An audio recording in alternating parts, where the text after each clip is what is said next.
আজকে দারুণ কিছু ফ্লেভারের কেকের ডিজাইন তোমাদের সাথে শেয়ার করব। প্রথম যে কেকটা দেখছো এটা আমার কাছে যে অর্ডার করেছে সে আমার কাছে প্রথমবার কেক অর্ডার করেছে, আর এটা অর্ডার ছিল চাম্পাহাটি থেকে। সে আমাকে কিছু পিকচার পাঠিয়ে বলেছিল এই ডিজাইনগুলো আমি করতে পারবো কি না। তো এই যে ডিজাইনটা দেখছো, এই ডিজাইনটা পুরোপুরি যা ডিজাইন ছিল সব ছিল কেকের গায়ে। কেকের উপরে কোনো রকমের নজেলের কাজ ছিল না, কোনো রকমের ডিজাইনও ছিল না। তো তাকে আমি সাজেস্ট করেছিলাম যে একটু হাইটের মধ্যে নিতে, কারণ যেহেতু কেকের গায়েই সব ডিজাইন, তাই কেকটা হাইটের মধ্যে না নিলে ডিজাইনটা ভালো ফুটবে না, দেখতেও ভালো লাগবে না। আর এরকম কেকের গায়ে নজেলের কাজ করা খুবই ডিফিকাল্ট, যারা করে তারাই জানে, কারণ অনেকটা ধৈর্য নিয়ে এগুলো করতে হয়। তো আমি এক এক করে ডিজাইনগুলো করে দিয়েছি, তারপর আমি কিছু পাতা মতন করে একটু দেখতে পাচ্ছ আমি একটু গোল্ডেন কালারের ডাস্ট ছড়িয়ে দিয়েছি, কেকটা দেখলেই বুঝতে পারবে। আর উপরটা যেহেতু একদমই ফাঁকা ছিল তাই আমি কিছু সুগার বল দিয়ে আর একটা হ্যাপি বার্থডে টপার দিয়ে দিয়েছি, যাতে কেকটা একদম ফাঁকা ফাঁকা না লাগে, দেখতেও যাতে সুন্দর লাগে। আর রিভিউটা তোমাদের সাথে শেয়ারও করে দিলাম। তো এই ছিল আমার কেকটা ফাইনাল লুক। তোমরা যারা ডিপ কালারের কেক অর্ডার করছো তারা কিন্তু একটু ভেবেচিন্তে অর্ডার করো, কারণ কালারগুলো খেতে কিন্তু একটু তিতো লাগে। আমি যতটুকু পেরেছি হালকা করে দিয়েছি, তাও একটু তেতো তো লাগবেই, কারণ একটু কালার ডিপ না করলে কেকটা দেখতে ভালো লাগে না। আর সেকেন্ড যে বেন্টো কেকটা আছে এটা পুরোপুরি ছিল এগলেস। প্রথম যে কেকটা ছিল ওটা ছিল ভ্যানিলা ফ্লেভারের, আর এটা ছিল এগলেস, কিন্তু ফ্লেভারটা আমার অতটা মনে নেই।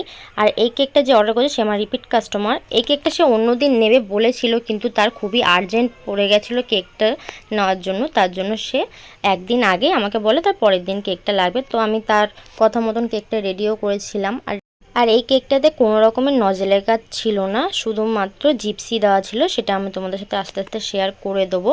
কেকের কালারটি ছিল হালকা রেড কালার, তো আমি সেটাকে করে নিয়েছি, ভালোভাবে ফিনিশিংও দিয়ে নিচ্ছি।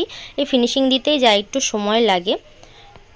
যে কোনো ধরনের কেকে কিন্তু ভালো ফিনিশিং দিলে দেখতেও সুন্দর লাগে, আর ফিনিশিংটা তোমরা দেখেই বুঝতে পারছো কতটা সুন্দর হয়েছে। তোমরা যারা এখনও ফিনিশিং ভালো করে দিতে পারো না তারা কিন্তু বারবার চেষ্টা করবে, প্র্যাকটিস করবে, যাতে ভালো ভালো ফিনিশিং করে দিতে পারো। এরপরে জিপসিগুলো আমি ছোট ছোট করে কেটে নিয়েছি, তারপর বসিয়ে দিচ্ছি।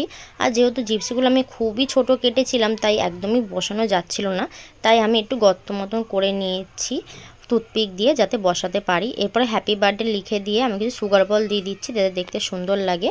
আর একটু সিলভার কালার ডাস্টও করে নিলাম। তো এই তো ছিল আমার কেকটা ফাইনাল লুক, আর রিভিউটা তোমাদের সাথে শেয়ারও করে দিলাম। তোমরাও যদি এরকম ছোট বেন্টো কেকের মধ্যে এরকম ফ্লাওয়ার দিয়ে কেক নিতে চাও তাহলে কিন্তু আমার কাছে অর্ডার করতে পারো, আর আমার কন্ট্যাক্টও করতে পারো। আমার নাম্বার হলো 7679340253। এই নাম্বারে তোমরা হোয়াটসঅ্যাপ বা কলও করতে পারো, বা ইনবক্সে মেসেজও করতে পারো। আর লাস্ট যে কেকটা আছে এই কেকটা আমার এক দিদি তার ভাইয়ের বার্থডের জন্য অর্ডার করেছিল। তো ও আমাকে বলেছিল কোনো একটা ফ্লেভার সাজেস্ট করতে, ভালো ফ্লেভার। আর তোমরা যারা ভালো ফ্লেভার সাজেস্ট চাও আমার কাছ থেকে, আর পার্সোনালি সত্যি বলতে আমার কিন্তু বিস্কুট ফ্লেভারটাই খুব বেশি ভালো লাগে। আমার খুবই ভালো লাগে বিস্কুট ফ্লেভারটা, আমি একবার টেস্ট করে আমি তার প্রেমে পড়ে গেছি। তোমরা যারা এখনও ট্রাই করোনি তারা কিন্তু ট্রাই করতে পারো, খুবই টেস্টি হয়, খুবই টেস্টি। পার্সোনালি আমার খুব ভালো লাগে। দ্বিতীয় রিভিউটা তোমাদের শেয়ার করে দিচ্ছি, দেখো। আমি কি করে বোঝাবো, হেভি লাগছে আমার কেকটা। মানে ইচ্ছা করছিল সবাই না দিয়ে আমি একাই খাই না, আমার আর একটা বানাই দিচ্ছি ফ্লেভারটা মানে ঘেমা সেরা সেরা। না রে না, মানে আমার এত ভালো লেগেছে তোরা কি বলবো, নাকি সব নিজেই খাই। সেই বানাইছে, সত্যি কথা বলতেছি, মানে আমি আর দোকানের কেক আর খাবোই না।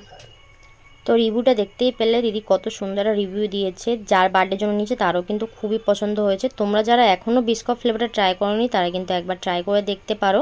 আর আমার ভিডিওটা লাইক শেয়ার করে দিও, আমাকে ফলো করতে ভুলো না। ওকে, টাটা।